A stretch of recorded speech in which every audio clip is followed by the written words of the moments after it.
That means it is approximately 7:30 in the morning and we are ready to start hauling the barn. So it's a big process. We'll show you what it takes today, and I'll also talk a little bit in this video about some of the rules and regulations that we follow about spreading manure. So I better go help Greg get ready to get this party started, and I'll be back in a little bit.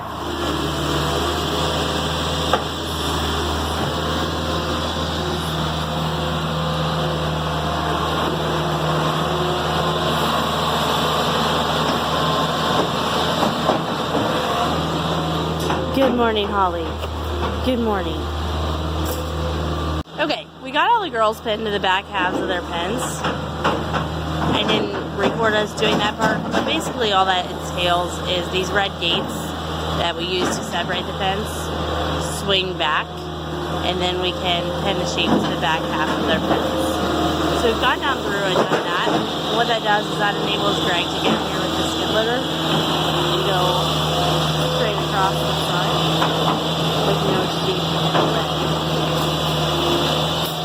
We haven't quite decided yet if we're going to haul the whole barn or we're just going to haul the front half of the pens. We hauled the whole barn about 2 months ago. Definitely needs done at least twice a year. We're just not sure if we're going to do it today or not. We are going to have lambs pretty soon, so we want to get this as clean as possible. The front halves were getting pretty full of straw and manure, so we definitely wanted to get those out of the way so we can put down a fresh bedding up there. And that'll help these gates swing a little bit easier too.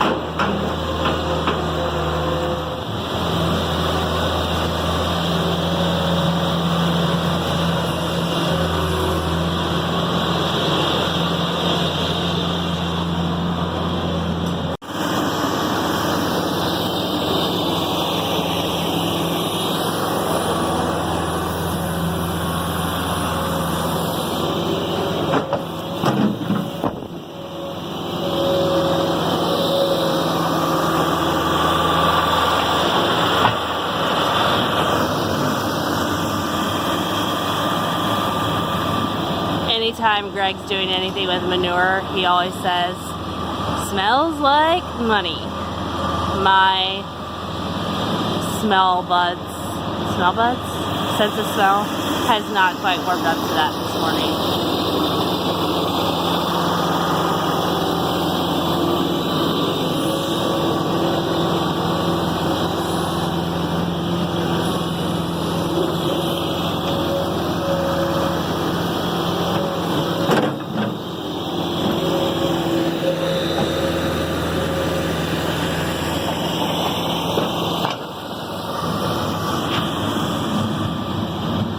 There's lots of different terms for what you hear this type of manure called. It might be called bed pack, it might be called solids, it might be called compost. Basically, it's not liquid manure. It's everything that's coming out of their pen. It's a lot of straw, a lot of urine soaked into the straw, and then a lot of manure in there too.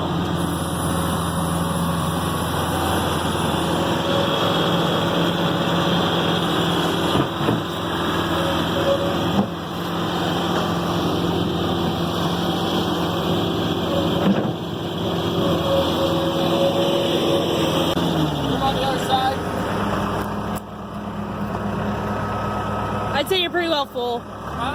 Full.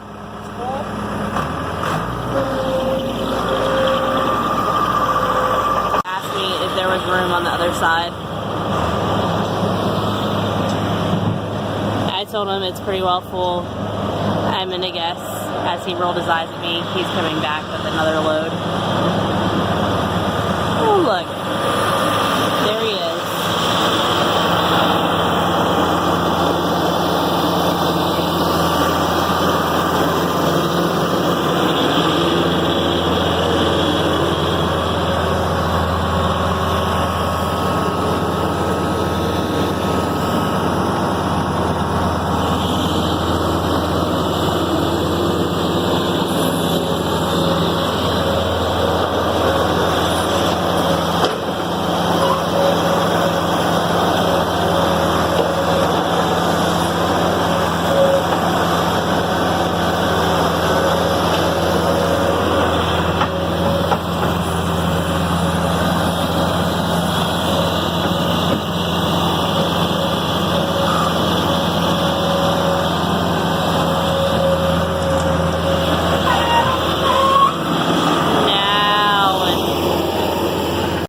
that, don't do it there.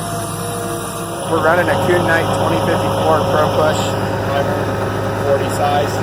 Has twin hydraulic cylinders piggybacked on top of each other here. Has no web in it. They just push the whole load out into the beaters. Hydraulic power. Provides a nice constant spread and no chains to mess with. There's an end gate to keep the load from falling out. And then when you turn the PTO on, 2 beaters disperse it onto the field or into the storage barn.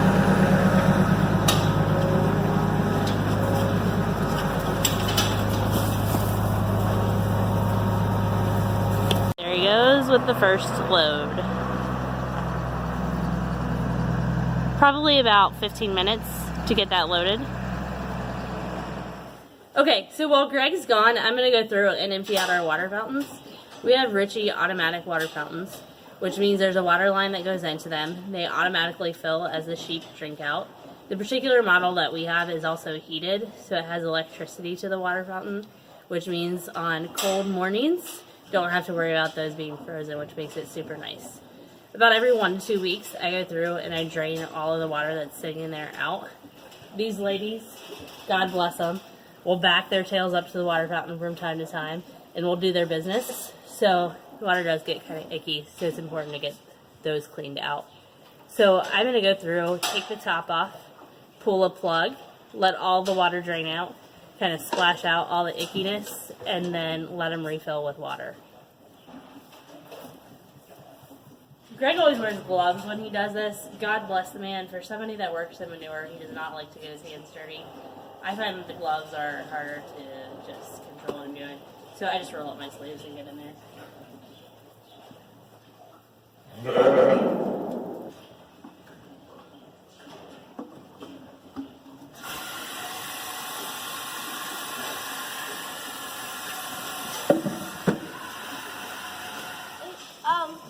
Flat shovel.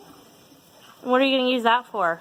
So I to scrape off the manure, shape manure off the wall just for the one that and then the like poop and stuff that could be hauled when they get out the barn. This morning all on your own? Yeah. You were still sleeping when Mom came out. Do you remember to put on socks and underwear?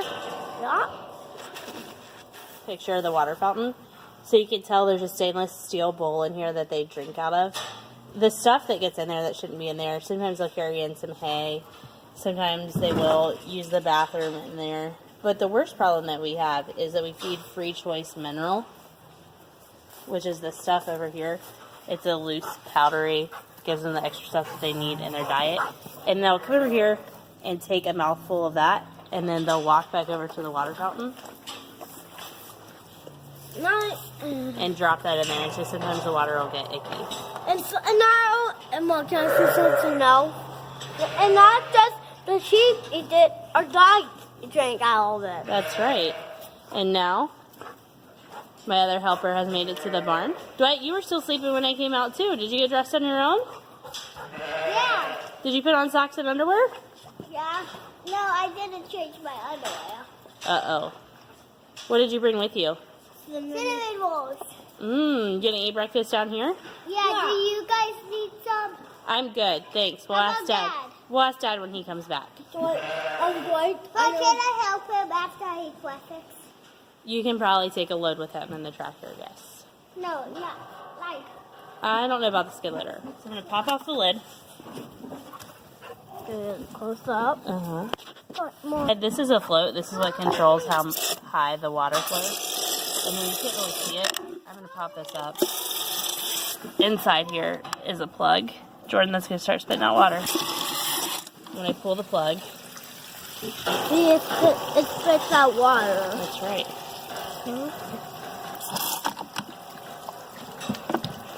Okay, then I'm just going to go in here with my hands. Knock out this stuff. This is that mineral I was telling you about. It just kind of fills up in the bottom. I try to get as much of it out as I can. But don't get super worried about it. Can I say something? Yes.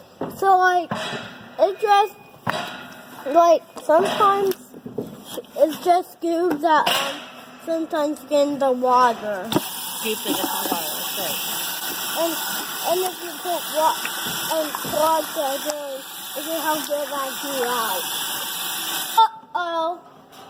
Uh-oh, Mom, and I'm really concerned. It's overflowing, so unfortunately I do that more than I should. And like, I'm gonna pop the lid off. I have to get that drain, or that float pushed back down in there a little bit. It was up too high. So to get this plug pulled, you have to reach around this float, which means you have to adjust this some, and then when it gets loose, it continues flowing. It doesn't keep set where it's supposed to.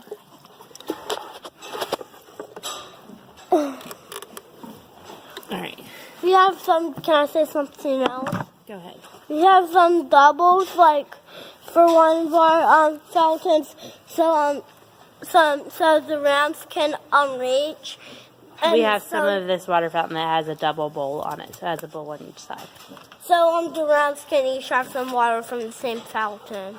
From different sides of the pen, right? Yeah, but like, basically, in here, it's basically the same thing in here, but in the middle. Mm-hmm. Okay, let's put that lid back on. I'm just can get up close. It's basically the same thing in here, but in the middle.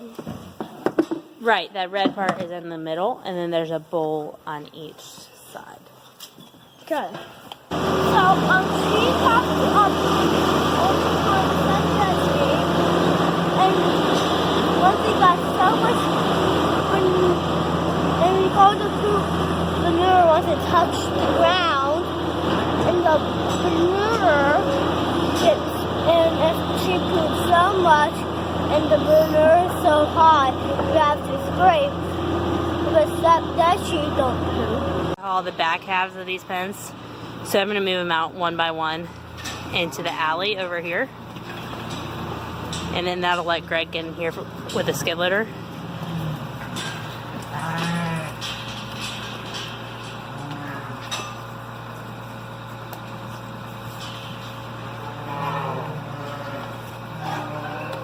Then all moved out into the alley. So now All we need to do is...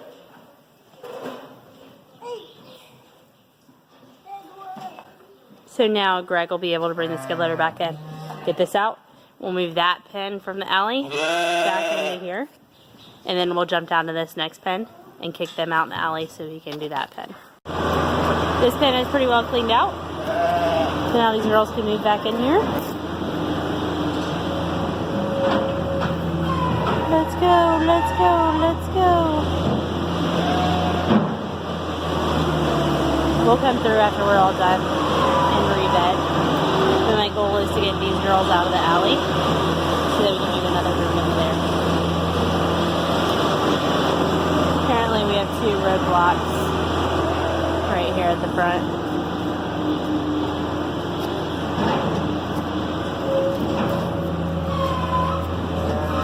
Usually once one of them jumps over, so I'll hear some calling, there we go, there we go, there we go.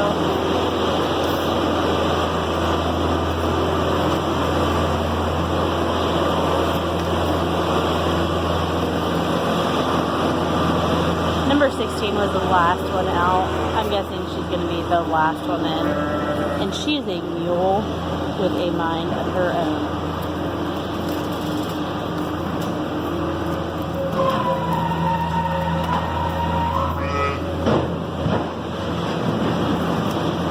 Oh, big jump.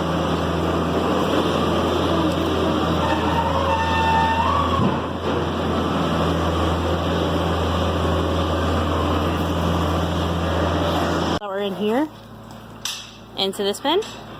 Greg will be able to get in and clean out this now. And then we'll just keep moving the rest of the way down, kind of shimmying everybody down. And then when we're all done, we'll get them re-pinned back where they need to and throw some straw. So I wanted to take a couple minutes to talk about what we're doing with all of this manure. So it's the middle of December in Ohio, and animals make manure all year. So we have to have a plan for what we're going to do with that. We farm in the western Lake Erie basin, which means that all the water from all of our fields flows north and ends up in Lake Erie.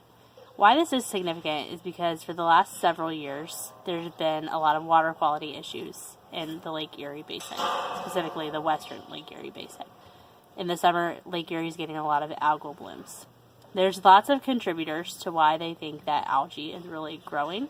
Farming is one of the contributors to that, as well as homeowners with their septic systems, wastewater treatment plants is also contributing to what's making that algae bloom. But farming is a contributor to it, and we've got to do our part to make sure we're doing things right to protect water quality, not only for our kids, but for generations to come. So being said, there's lots of regulations that we have to follow with what we're doing with this manure. So this manure is full of nutrients. The big contributor to algal blooms is phosphorus, so that's definitely a concern. But manure also has nitrogen and potassium in it too. So in the winter, we have a few different options for what we can do with our manure. First of all, we can not apply to frozen or snow-covered ground. Now, Greg went out this morning to make sure that he could drop a chisel plow into the ground, which means that it's not really frozen, and he was able to do that. It's about 35 degrees this morning.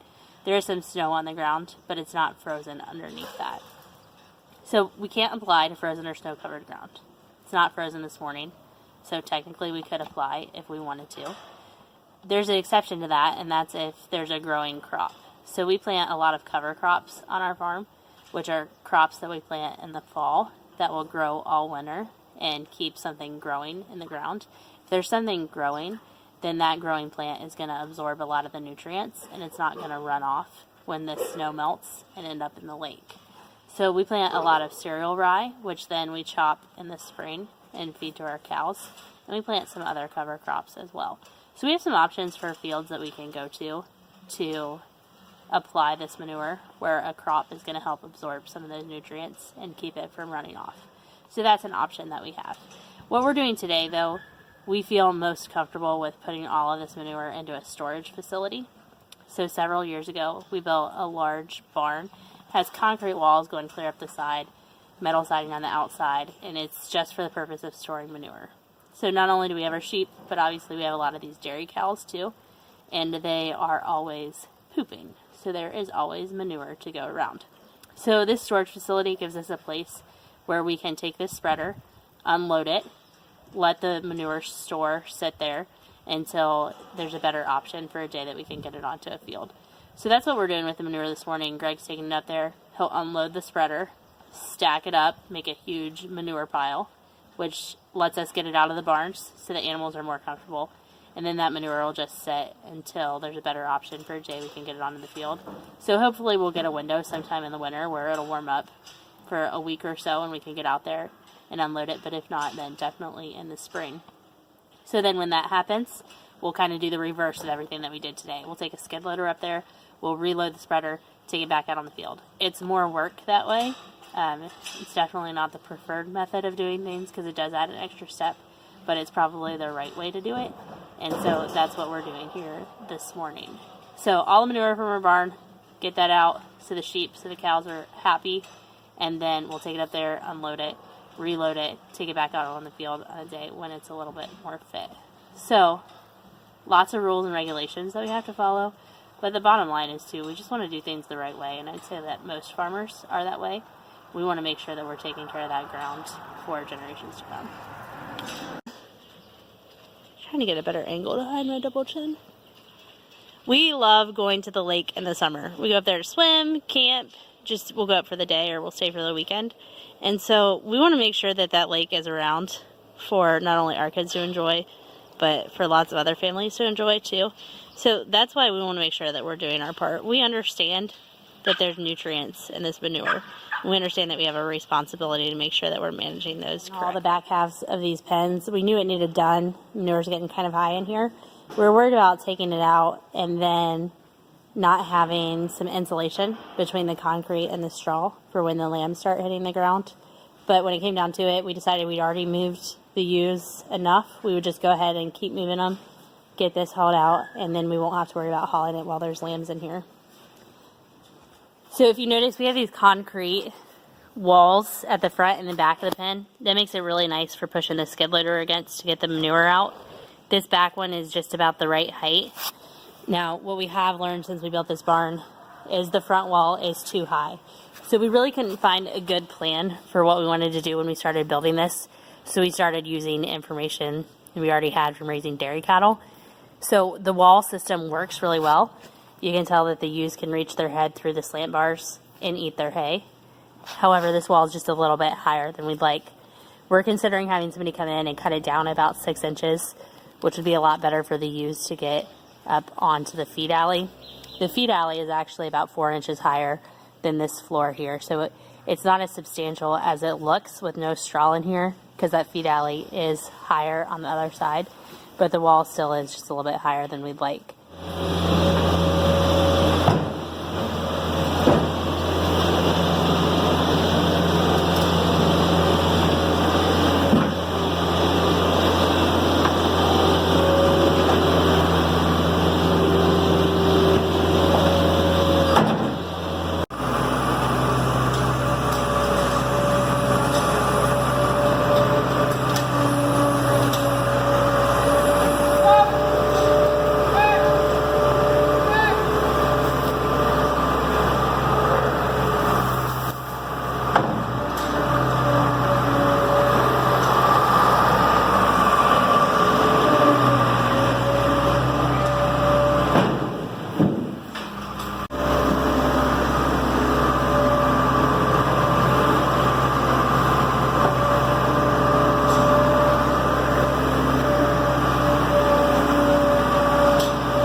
They're all moved back to where they go and they're happy again.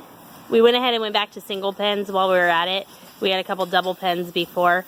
The single pens, I think, makes it a lot easier to watch what's going on and to see each ewe up close. So we have somewhere between 12 and 15 ewes per group now.